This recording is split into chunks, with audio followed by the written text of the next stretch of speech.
Hello friends, આજે આપણે બનાવીશું ગરમીમાં પેટને ઠંડક આપે અને વજન ઘટાડવામાં મદદ થાય તેવી જુવાર અને મગની દાળની ખીચડી। ફ્રેન્ડ્સ, તમને મારી રેસિપીઓ ગમતી હોય અને હજી સુધી મારી ચેનલને સબસ્ક્રાઇબ ના કરી હોય તો પહેલાં સબસ્ક્રાઇબ કરી દેજો। તો અહીંયા મેં 1 વાડકી જેટલી જુવાર લીધી છે। જુવારને 1 થી 2 વખત પાણીથી ધોઈને પછી જુવાર ડૂબે એટલું પાણી નાખી આખી રાત માટે પલાળી દઈશું। જો શિયાળો હોય તો જુવારની જગ્યાએ તમે બાજરીનો પણ ઉપયોગ કરી શકો। સાથે જ મેં અહીં અડધી વાડકી જેટલી મગની ફોતરાવાળી દાળ લીધી છે, તો એને પણ 1 થી 2 વખત સારી રીતે ધોઈને પલાળી દઈશું।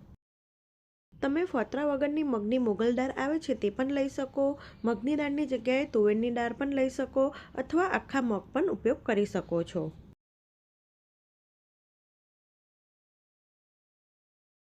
તો જુવાર અને મગની દાળને આખી રાત માટે પલાળી દઈશું। તો અહીંયા આખી રાતમાં જુવાર અને મગની દાળ એકદમ સરસ પલળીને ફૂલી ગયા છે।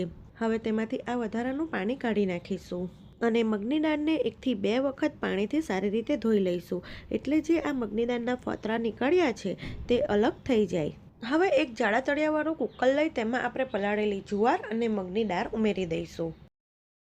અહીં બને એટલા મેં મગની દાળના છોતરા કાઢી લીધા છે।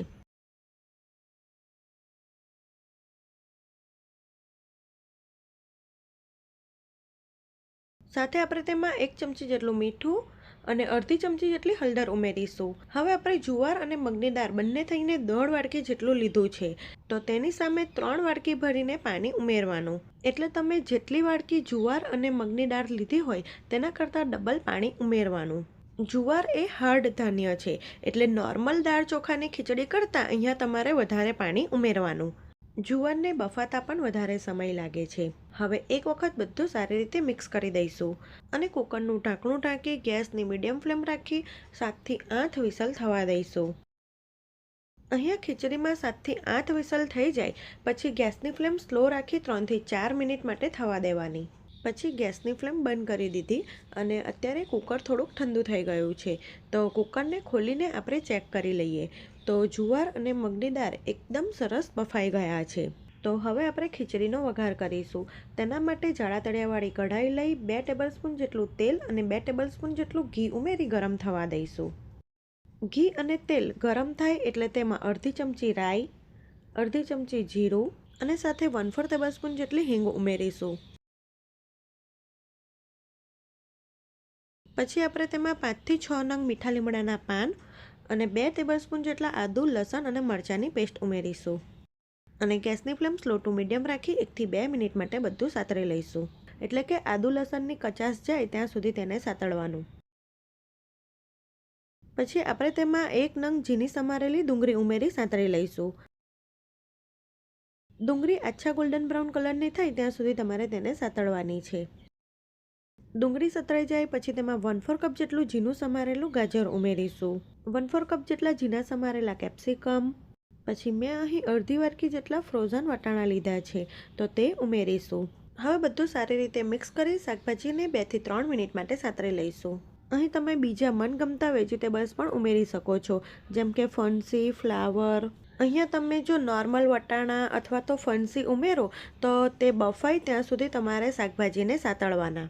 અહીંયા મેં ગાજર, કેપ્સિકમ અને ફ્રોઝન વટાણા ઉમેર્યા છે, એટલે શાકભાજીને વધારે સમય નથી સાતળ્યું। પછી આપણે તેમાં 1/4 ટેબલસ્પૂન જેટલી હળદર અને અડધી ચમચીથી પણ ઓછું મીઠું નાખીશું।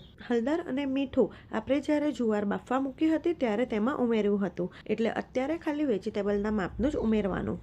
પછી આપણે તેમાં 2 ટેબલસ્પૂન જેટલું કાશ્મીરી લાલ મરચું પાવડર, 1 ચમચી જેટલો ગરમ મસાલો નાખી બધા જ મસાલાને સારી રીતે મિક્સ કરી સાતળી લઈશું।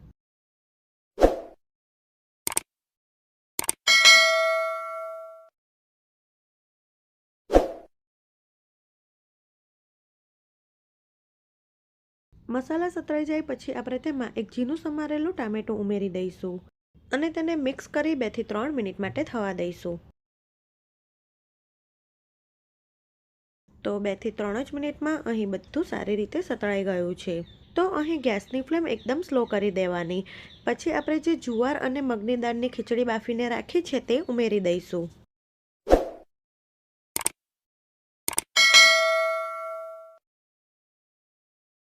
અને બધું સારી રીતે મિક્સ કરી દઈશું। પછી ગેસની ફ્લેમ સ્લો રાખી ખીચડીને 3 થી 4 મિનિટ માટે થવા દઈશું. દર 2-2 મિનિટે તમારે તેને મિક્સ કરતા રહેવાનું, એટલે તે તળિયે બિલકુલ નહીં ચોંટે.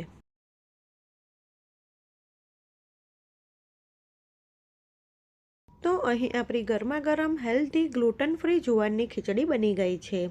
આપણે ગેસની ફ્લેમ બંધ કરી દઈશું અને ઉપરથી થોડાક લીલા ધાણા સ્પ્રિંકલ કરીશું. તો ગરમા ગરમ ખીચડીને આપણે પ્લેટમાં સર્વ કરી દઈશું. આ ખીચડી સાથે તમે કઢી, દહીં સર્વ કરો, તે ખાવામાં ખૂબ જ સરસ લાગે છે. જો તમે ક્યારેય પણ જુવારની ખીચડી ના બનાવી હોય તો આ રીતે એક વખત જરૂરથી ટ્રાય કરજો. તે ટેસ્ટમાં તો ખૂબ જ સરસ લાગે છે, સાથે તે હેલ્ધી પણ છે. જો તમને મારી રેસિપીઓ ગમતી હોય તો મારી ચેનલને સબસ્ક્રાઈબ કરજો. Thanks for watching.